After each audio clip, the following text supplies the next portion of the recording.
বন্ধুরা, আমি garden care পক্ষ থেকে মোহাম্মদ সাকিব হোসেন বলছিলাম। আজকে কথা বলবো আমাদের প্রোটিন খাদ্য নিয়ে।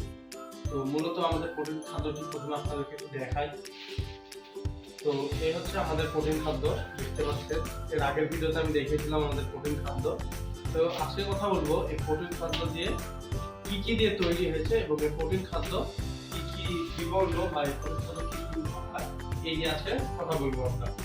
তো মূলত আসলে যত জিনিসে এটা আসলে তৈরি বা কি যে ভিটামিনটা আছে এটা মনে রাখা সম্ভব না, আমি বইটা দেখে বলি। তো আমাদের যে গাইডলাইন বই এটিতে সবকিছু দেওয়া আছে, এটা আপনাদের আগেই দেখেছেন। তো এখান থেকে একটু দেখে বলি। আমাদের এই প্রোটিন খাদ্যতে যেগুলো আছে সেই উপাদানগুলো হচ্ছে প্রথমত 15টি উপাদান আছে। মূলত যদি বলতে যাই তো একটি গাছে 15টি উপাদান প্রয়োজন বা ভিটামিন প্রয়োজন, যে 15টা ভিটামিনের কারণে গাছ নেতিয়ে পড়া বা বিভিন্ন ধরনের সমস্যা হয়ে থাকে। তো এই 15টি ভিটামিন যেটি হচ্ছে সেটির নামগুলো আমি বলছি। ক্যালসিয়াম আছে আমাদের প্রোটিন খাদ্যতে প্রথমে, তারপরে আছে magnesium, sulphur, iron, potassium, PPM, floor, PPS, copper, urea, zinc, hydrogen, carbon, nitrogen, phosphorus এবং অক্সিজেনের সমন্বয়ে গঠিত হচ্ছে আমাদের এই প্রোটিন খাদ্য। এই প্রোটিন খাদ্য ব্যবহার করলে পারে যেটা হবে আর কি, সেটা আমি আপনাদেরকে বলি বই থেকে। পাতা হলুদ হয়ে ঝরে পড়া, ফলে গাছ দুর্বল হয়ে পড়ে, তারপরে ফুল ফল ঝরে পড়া, ফুলের সাইজ ছোট হয়ে যাওয়া, তারপরে দেখা যাচ্ছে গাছের গ্রোথ থেমে যাওয়া ইত্যাদি বিভিন্ন রকমের তারপরে কীট পতঙ্গ হয়, সেগুলো থেকে বিরত থাকা যাবে। এবং সবথেকে বড় কথা যেটা, প্রত্যেকটি মাটির একটি নির্দিষ্ট ভিটামিন থাকে এবং কোনো মাটি হয় শক্ত, কোনো মাটি হয় নরম।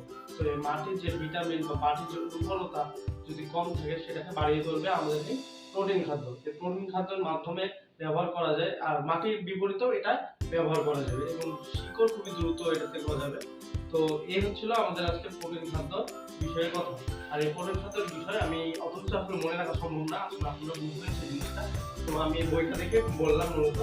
তারপরেও দেখা যাচ্ছে যে প্রোটিন খাদ্য আরো অনেক বিশিষ্ট জিনিস, গাছ বিভিন্ন ধরনের যে রোগগুলোর কথা বললাম, ওই রোগগুলোর বাইরে মাটির মধ্যে যে পোকাগুলো থাকে, কিছু কিছু পোকা এই প্রোটিন খাদ্য দিলে দেখা যাচ্ছে অনেকটাই ইয়ে হবে। আর আমাদের যে মালটা থাকলে আমি আপনাদেরকে একটু দেখাই, যদি আমাদের যে মালগুলো আমরা রেখে থাকি আমি যদি দেখাই আপনাদেরকে, 5 কেজির প্যাকেট পেয়ে থাকে। তো আপনারা একটু এদিকে আসেন। এখানে আমাদের মালগুলো মূলত রাখা হয় এই সাইডে পুরোটাই।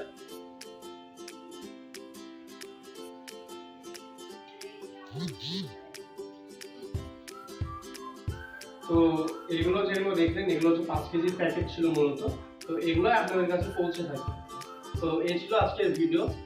আশা করি সবাই ভালো থাকবেন, সুস্থ থাকবেন এবং এরকম কৃষি জাতীয় আরো তথ্য সংক্রান্ত জিনিস জানতে আমাদের চ্যানেলকে সাবস্ক্রাইব করে রাখুন এবং পাশে থাকুন।